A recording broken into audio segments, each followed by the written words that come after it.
You want answers? I think I'm entitled. You want answers? I want the truth! You can't handle the truth!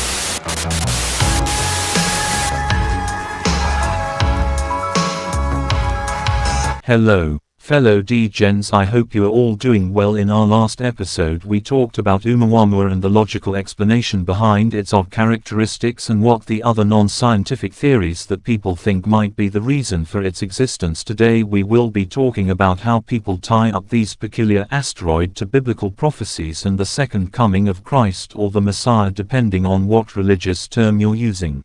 What if I told you that the world today looks exactly like the ancient prophecies foretold? Wars, chaos, deception, and a world craving peace, but waiting for something, or someone, to return. Welcome back to the channel, D-Gen, where we break down the mysteries of the Bible, history, and what's happening right now. Today, we're diving deep into one of the most powerful promises in the Bible, the second coming of the Messiah, and how it might connect with everything that's going on in the world today. Part 1, The Promise. This same Jesus, who was taken up from you into heaven, will come back in the same way you saw him go. Acts 1:11. The Bible makes it super clear, Jesus isn't done. He came once as a savior, but the second coming, that's as a king and judge. It's the climax of history, the moment when the world's systems collapse, and divine order is restored. Every eye will see him. Every knee will bow. Will he come back through the skies, and if so, what vessel or chariot will he be using to travel? As it is common in the Bible, the use of the word chariots. Can Oumuamua or 31 Atlas be his vessel or chariot? Part 2, The Signs before his return. Now, the disciples actually asked Jesus the same question we're asking today. What will be the sign of your coming and of the end of the age? Matthew 24. And Jesus gave a checklist, a prophetic warning that sounds eerily familiar. Wars and rumors of wars, nations rising against nations. Just look around, global conflicts, proxy wars, nuclear tension everywhere. Natural disasters and earthquakes in various places. Massive quakes, volcanic activity, record-breaking storms, nature is shaking. Pestilences and plagues. Sound familiar? Global pandemics and outbreaks that shook economies and societies. Moral and social decay. Love growing cold, people chasing pleasure over truth. Social chaos, corruption, identity confusion. The rebirth of Israel. In 1948, Israel became a nation again, something no one thought possible. That's a huge prophetic marker. Global communication and one world systems. Revelation talks about a system where everyone can be tracked or marked. With AI, digital currencies, and total surveillance tech, we're closer than ever. Part 3, The Rise of the False Messiah.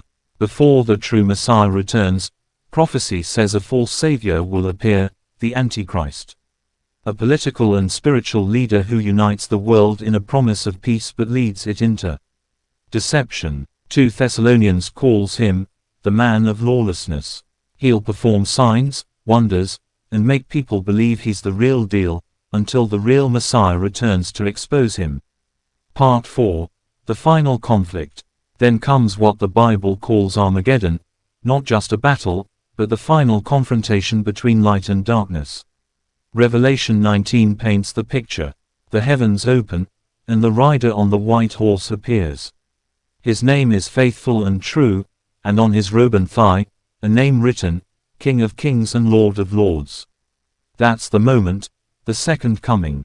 The skies split, the nations tremble, justice finally reigns. Part 5, The Hope. But here's the twist, the message of the second coming isn't fear.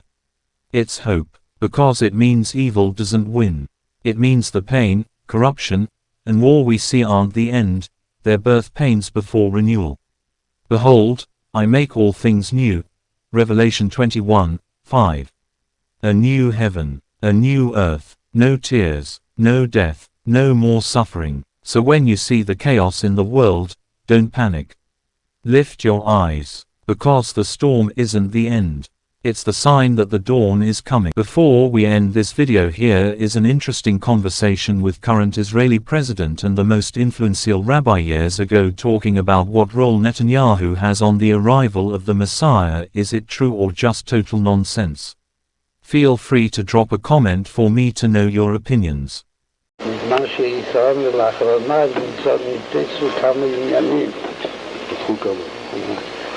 מה שלא יאות, וגם משהו שעדיין משיח ליבו, אז הייתה משהו במה ידיעתו.